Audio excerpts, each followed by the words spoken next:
اللهم صل وسلم وبارك على سيدنا محمد. النهارده هنعمل كيكه برتقان وهنعمل لها صوص برتقان. انا مجهزه حبيتين بيض، ظرف فانيليا، كل ده هحطه في الخلاط، بولة سكر، نص بولة زيت، بولة عصير برتقان.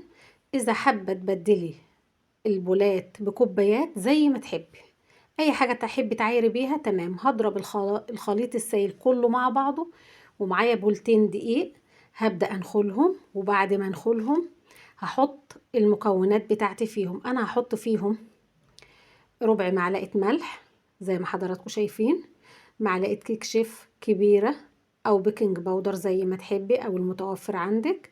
هنزل عليهم بالخليط اللي انا مجهزاه، الخليط السائل اللي انا مجهزاه في الخلاط، واحدة بواحدة كده، وهبدأ ادوب واشربه الدقيق.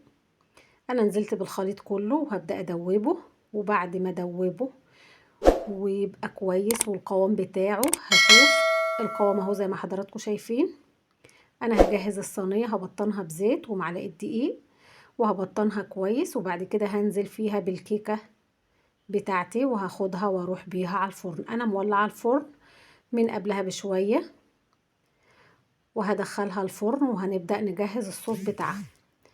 انا هنا كده معايا كوبايه عصير برتقان، معلقه سكر، حبايه برتقان مقطعاها، وهنزل عليهم بمعلقة نشا وهدوبهم في شوية مية، وهنزل بيهم عشان يعمل لي الصوص بتاعي اللي انا عايزاه.